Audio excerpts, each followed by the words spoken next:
Good morning students. कुछ time पहले मैंने क्वाड्रेटिक इक्वेशन के बारे में कुछ वीडियोस बनाए थे जिसमें मैंने उनके फैक्टराइजेशन मेथड के बारे में बताया था। क्वाड्रेटिक फॉर्मूला कैसे डिराइव करते हैं उसके बारे में डिस्कस किया था।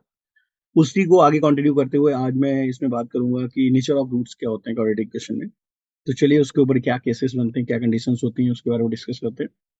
तो चलिए स्टार्ट करते हैं ये वीडियो।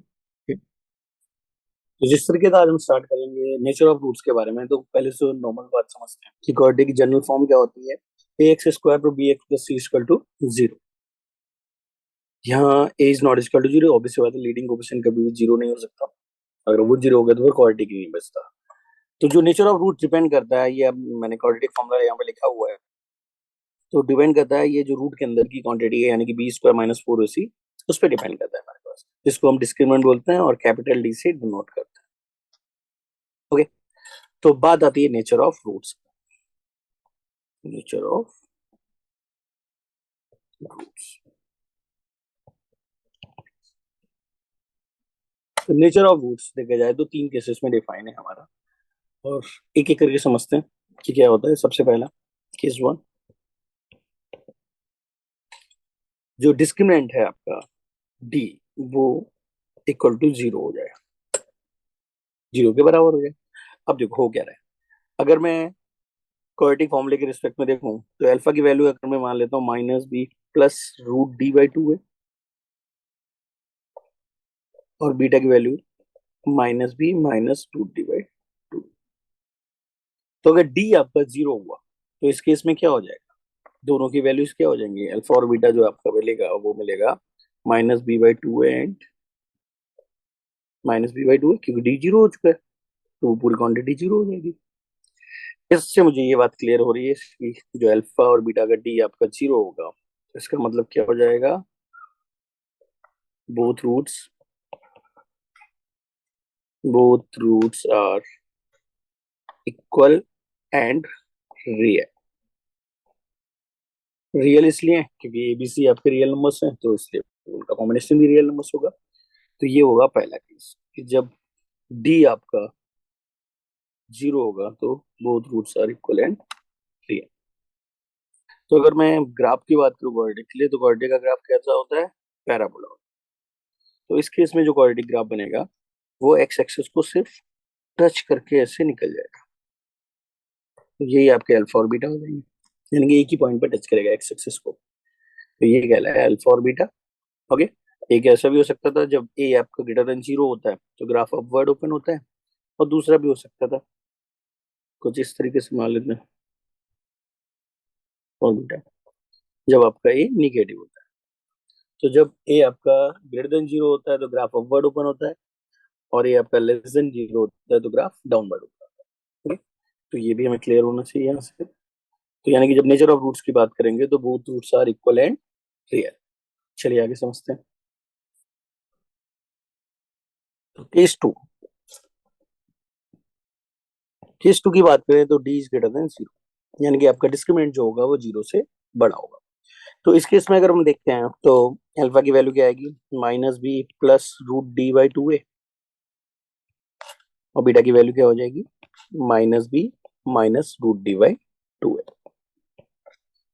तो इसका मतलब एक बात क्लियर है कि एक बार प्लस हो रहा है डी और एक बार माइनस हो रहा है, इसका मतलब दोनों ही अलग अलग रहेंगे और रियल भी रहेंगे, क्योंकि एबीसी आपके रियल नंबर्स है तो पूरी क्वांटिटी भी आपकी रियल नंबर्स हो जाएगी।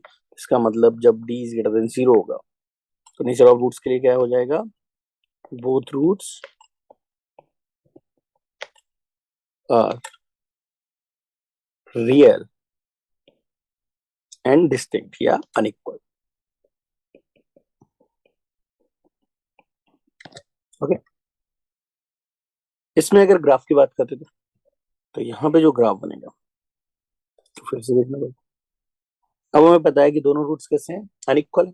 अगर दोनों रूट्स अनइक्वल हुए तो वो एक्स एक्सिस को दो पॉइंट पे कट करेगा ग्राफ आपका, पहला आपका अल्फा हो जाएगा, दूसरा आपका बीटा हो जाएगा। तो यही चीज आप डाउनवर्ड भी देख सकते हो। तो यहाँ पे अगर हम बात करें तो यहाँ पे साफ साफ दिख रहा है कि अल्फा दो रूट्स आएंगे जो अलग अलग होंगे, डिस्टिंक्ट होंगे, क्योंकि एक बार प्लस हो रहा है एक बार माइनस हो रहा है। ओके, तो इस केस में आ गया ये। अभी बात आती है इसी केस की, अगर हम बात करें तो जब बात आती है both roots are real and distinct, तो रियल की बात करें तो रियल में दो पार्ट्स होते हैं, एक होता है रैशनल और एक होता है इररेशनल। तो अगर हम बात करें कि रूट्स रैशनल कब होंगे, तो बात करें कि रूट्स रैशनल कब होंगे, तो इसको स्पेशली समझते हैं। रूट रैशनल तब हो सकते हैं जब आपका डी कैसा होना चाहिए, if D is a perfect square,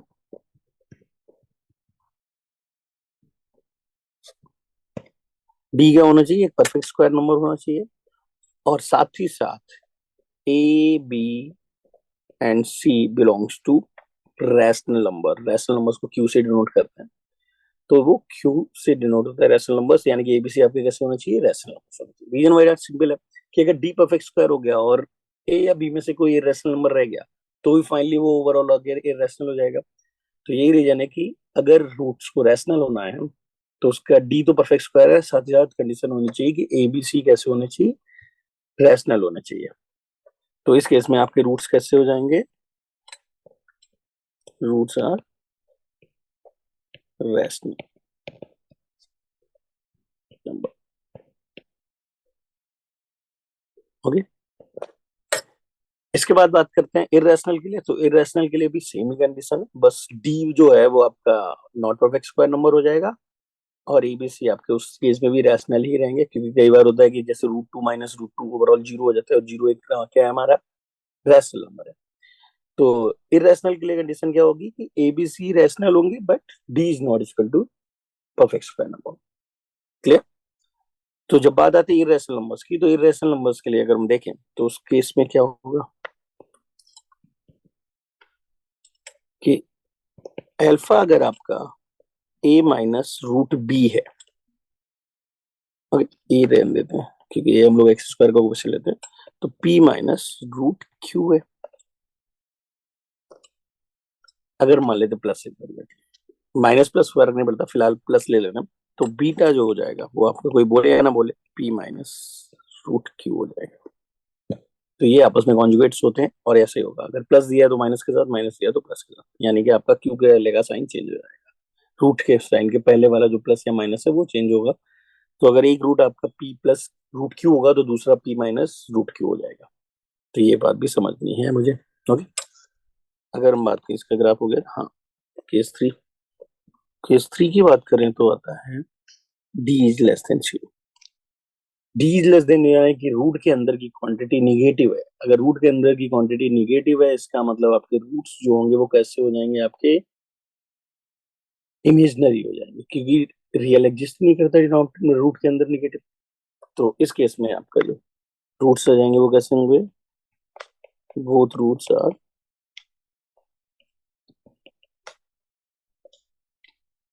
unequal तो रहेंगे, क्योंकि एक बार प्लस हो रहा है और एक बार माइनस हो रहा है, एंड इमेजनरी या अनरियल भी बोल सकते हो आप इसे। इसका अगर ग्राफ की बात करें तो यहाँ पे ग्राफ जो है आपका एक्स एक्सिस पे कट करेगा ही नहीं, और ये इस तरीके से हवा में ही रहेगा ऐसा। ये आपका ग्राफ कुछ इस तरीके से बनेगा, या तो ऐसे बन रहा होगा, यानी एक्स एक्सिस पे कट नहीं करेगा, क्योंकि एक्स एक्सिस पे तभी ग्राफ कर सकता था जब आपका एक्स कुछ एग्जिस्ट कर रहा होता रियल।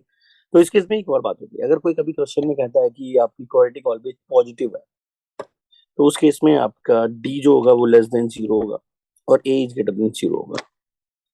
क्यों? क्योंकि डी लेस देन जीरो होगा मतलब ग्राफ आपका एक्स एक्सिस के ऊपर होगा, sorry A is greater than zero होगा तो अपवर्ड ओपन होगा, यानी कि एक्स एक्सिस के ऊपर हो गया यहाँ पे। डी लेस देन हुआ तो कट नहीं करेगा, यानी कि ये ऊपर ही रहेगा। और अगर कहता कि ऑलवेज नेगेटिव है तो डी लेस देन जीरो होगा पर ए नेगेटिव हो जाएगा उस केस में, तो वो डाउनवर्ड जाएगा, तो इस तरीके से ग्राफ बन जाएगा। तो ये बातें भी हैं कि अगर ऑलवेज क्वाड्रेटिक पॉजिटिव है तो उसके लिए ये कंडीशन होती है D is less than zero and A is greater than zero. Okay, तो ये थी बात नेचर ऑफ रूट्स की। ये तीन केस पे आप नेचर ऑफ रूट्स के बारे में बता सकते हैं, इसमें छोटे छोटे क्वेश्चन आते हैं। तो चलिए देखते हैं कुछ क्वेश्चन। तो जिस तरीके से देखिए यहाँ पे स्क्रीन पे एक क्वेश्चन दिख रहा है आपको कि if 2 plus root 3 is root of equation ax square plus bx plus c is equal to 0 where b and c belongs to rational number, तो फाइंड बी एंड सी, यानी कि आपको बी एंड सी की वैल्यू चाहिए अगर एक रूट दिया है उन्होंने 2 + √3। तो अभी थोड़ी देर पहले हमने डिस्कस किया था कि अगर किसी भी क्वाड्रेटिक का एक रूट 2 + √3 है तो दूसरा रूट क्या हो जाएगा, उसका कॉन्जुगेट हो जाएगा, यानी कि बीटा की वैल्यू कोई बोले या ना बोले 2 - √3 हो ही जाएगी। अब अगर मैं देखूं कि हमारे पास दोनों रूट्स मिल गए तो इन दोनों रूट्स की हेल्प से क्वाड्रेटिक क्या बन जाती है, तो उसका फॉर्मूला होता है x² - alpha + beta x + alpha beta equal to 0। तो बस हमें एक बार एडिशन फाइंड करना है और मल्टीप्लिकेशन फाइंड करना है, तो वहां से हमारा आंसर आ जाएगा। तो अल्फा + बीटा कितना हो जाएगा, 2 + √3 + 2 - √3, √3 कैंसिल आउट, तो ये 4 आ गया। अल्फा इंटू बीटा कितना हो जाएगा, 2 + √3 इंटू 2 - √3, तो ये कितना हो गया, a + b - a - b² यानी कि 4 - 3 यानी कि 1 आ गया। अभी ये दोनों मिल गए, अब हम इनको अपने क्वाड्रेटिक में सब्स्टिट्यूट कर देंगे इधर, तो आ जाएगा x² - 4x + 1 = 0।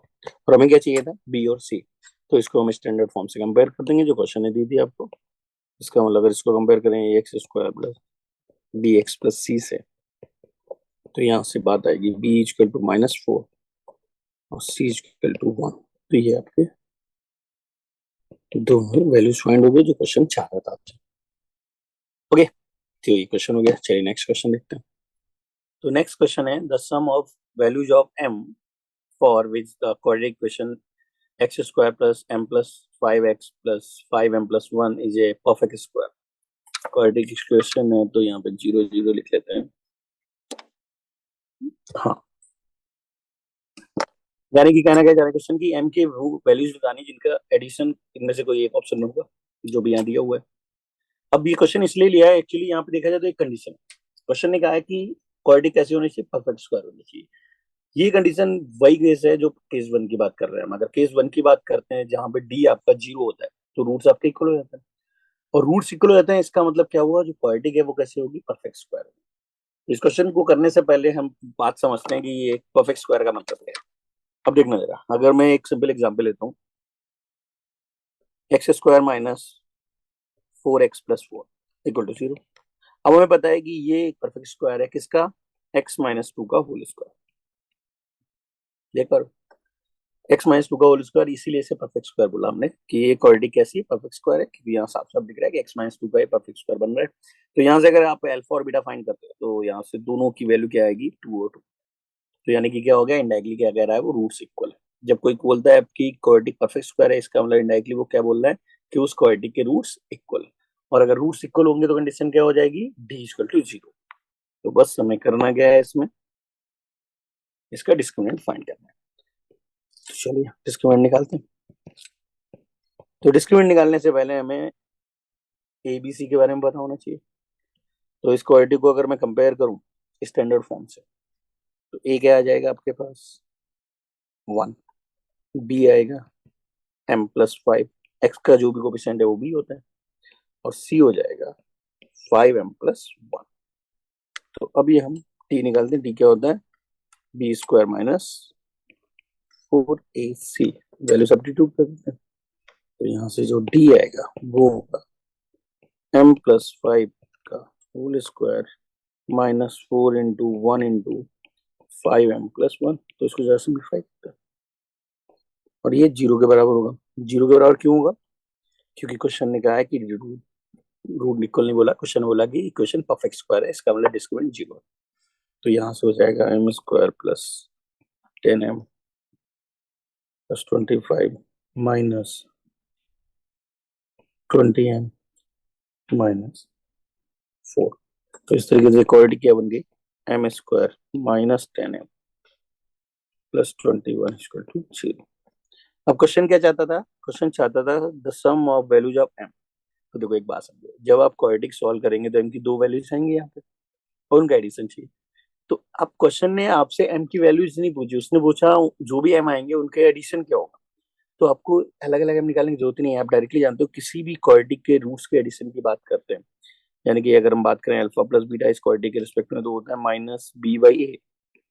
तो इस तरीके से अगर हम देखें तो ये हो जाएगा -10/1, तो फाइनली ये 10 आ गया।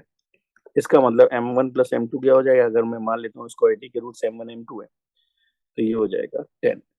तो ये बिना m1 m2 निकाले आप डायरेक्टली बता सकते थे तो उनका एडिशन क्या होगा, मल्टीप्लिकेशन निकालना होता तो cy लिख देते तो 20 बना जाता। तो आंसर हो गया 10।